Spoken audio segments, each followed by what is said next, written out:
আসসালামু আলাইকুম। আজ আপনাদের সাথে শেয়ার করব ইফতারের রেসিপি। ইফতারের রেসিপি তৈরি করার জন্য সর্বপ্রথম আমি বুটটাকে তৈরি করে নেব।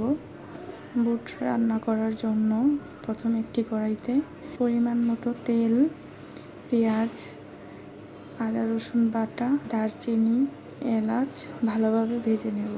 সমস্ত উপকরণ ভাজা হয়ে আসলে অল্প পানি দিয়ে লবণ, হলুদের গুঁড়ি, মরিচের গুঁড়ি দিয়ে ভালোভাবে কষিয়ে নেব।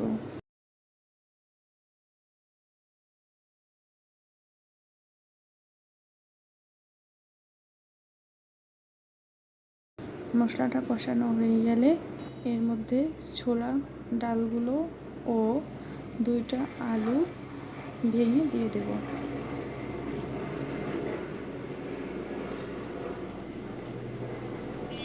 একটু পর পর আমি বুটটাকে নেড়ে ভেজে নেব।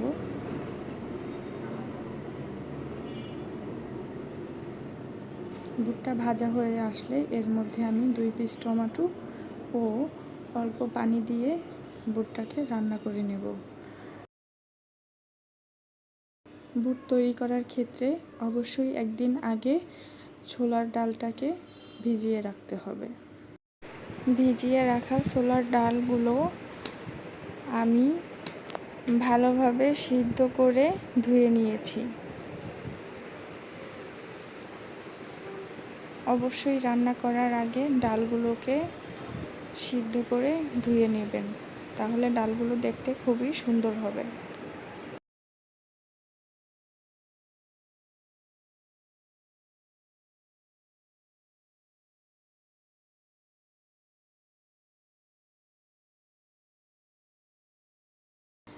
আমার বুটের পানি শুকিয়ে এসেছে, এখন আমি বুটটাকে উঠিয়ে ফেলবো।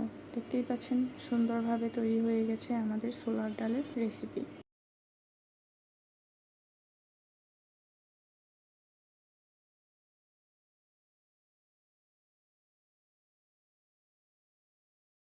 এরপর আমি তৈরি করে নেব আলুর চপ, বেগুনি ও পেঁয়াজু। আলুর চপ, বেগুনি, পেঁয়াজু তৈরি করার জন্য আমি সমস্ত উপকরণগুলো আগেই তৈরি করে রেখে দিয়েছি। সময় স্বল্পতার কারণে সব ভিডিও আপনাদের সাথে শেয়ার করতে পারিনি। এই পর্যায়ে আমি বেসনটাকে তৈরি করার জন্য পানির মধ্যে আমি মরিচের গুঁড়ি, লবণ ও অল্প আদা রসুন বাটা দিয়ে দেব। হলুদের গুঁড়িটা আমি স্কিপ করব, কারণ হলুদের গুঁড়িটা দিলে হলুদের স্মেল পাওয়া যায়, যেটা আমার পছন্দ না। আপনারা চাইলে দিতে পারেন। দেখতেই পাচ্ছেন আমার বেসনটা সুন্দরভাবে ঘন হয়ে এসেছে। যখন দেখবেন এরকম আপনাদের বেসনটা ঘন হয়ে এসেছে, তখন মনে করবেন বেসনটা তৈরি হয়ে গেছে আলুর চপ ও বেগুনির জন্য। এর মধ্যে আমি একে একে বেগুনি ও আলুর চপগুলো দিয়ে ভেজে নেব। ভাজার ক্ষেত্রে অবশ্যই মনে রাখতে হবে যে তেলটা যেন গরম থাকে।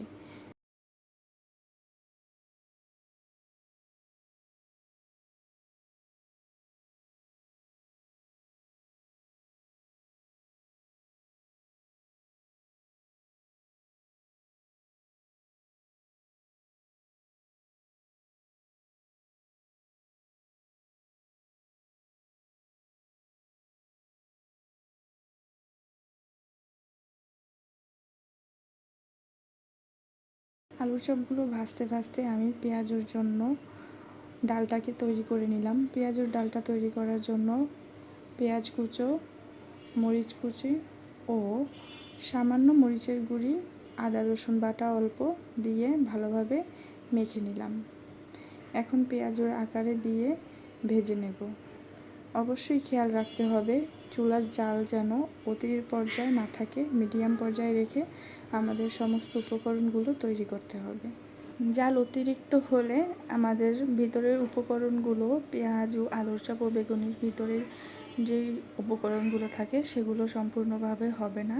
আবার যদি আপনি অতিরিক্ত জাল দেন, সেক্ষেত্রে পুড়ে যাওয়ার সম্ভাবনা থাকে, তাই মিডিয়াম আঁচে রাখতে হবে। দেখতেই পাচ্ছেন আমার পেঁয়াজগুলো কত সুন্দর লাল লাল হয়ে এসেছে।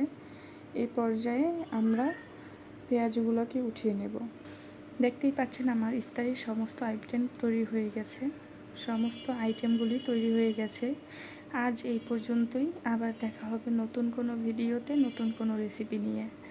সবাই ভালো থাকবেন। আল্লাহ হাফেজ।